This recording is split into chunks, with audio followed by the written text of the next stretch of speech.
அனைவருக்கும் வணக்கம். அடியேன் சுதா விமலன், ஸ்ரீரங்கத்திலிருந்து உங்கள் ஏஎல்பி ஜோதிடர். நான் இன்னைக்கு என்ன பேச வந்திருக்கேன்னா, 108 திவ்யதேசங்களில் திரு அன்பில் அப்படிங்கிற ஊரை பற்றி பேச வந்திருக்கேன். நாகத்தனை குடந்தை வெக்கா திருவெவ்வுல் அப்படின்னு திருமழிசை ஆழ்வார் இந்த ஊரை பற்றி ஒரு பாசுரம் பாடியிருக்காரு. திரு அன்பில் ஊர் பேரு வித்தியாசமா இருக்குல்ல? ஆமாங்க, அன்பை இல்லமாக கொண்டவர் அப்படிங்கிறதுக்கு தான் இந்த ஊரோட பேருக்கு அர்த்தம். சுந்தர் ராஜ பெருமாள், இங்க எல்லாமே அழகாதான் இருக்கும். அன்பு இருந்தாலே அந்த இடம் எல்லாமே அழகா இருக்கும் அப்படின்னு சொல்லுவாங்க இல்லையா? அதனால இந்த ஊர் பெருமாள் பேர் வந்து சுந்தர் ராஜ பெருமாள். சுந்தரம் அப்படின்னா அழகு, ராஜன் அப்படின்னா அழகுக்கெல்லாம் ராஜன் அப்படின்னு பேரு.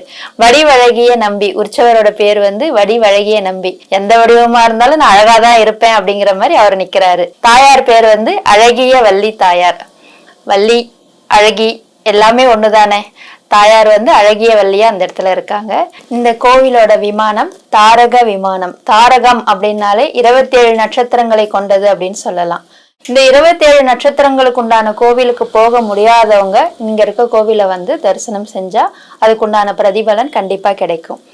இங்க இருக்க தீர்த்தத்துக்கு பேரு மண்டுக தீர்த்தம். ஸ்தல தீர்த்தத்துக்கு பேரு மண்டுக தீர்த்தம்.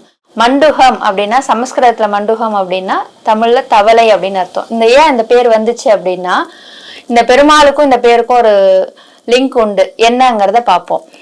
இப்ப ஒரு ரிஷி வந்து அந்த காவிரி தீர்த்தத்துக்கு அடியில உட்காந்து தபஸ் பண்றாரு. அவர் எப்பயுமே தண்ணிக்குள்ளேயே இருந்து தபஸ் பண்றதுனால அவர் தவளை மாதிரி தண்ணிக்குள்ளேயே இருக்காருன்னு சொல்லிட்டு அவருக்கு மண்டுக ரிஷி அப்படின்னு பேர் வச்சாங்களாம்.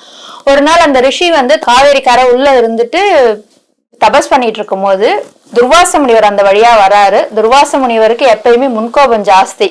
அவர் அந்த பக்கம் வந்துட்டு இருக்கும் போது தன்னை மதிக்காம அவன் தபஸ் பண்ணிட்டு இருக்காரே, இந்த தவரிஷி வந்து தபஸ் பண்ணிட்டு இருக்காருன்னு சொல்லிட்டு நீ மண்டுகமாவே போ அப்படின்னு சொல்லி அவருக்கு வந்து ஒரு சாபத்தை கொடுத்துட்றாரு.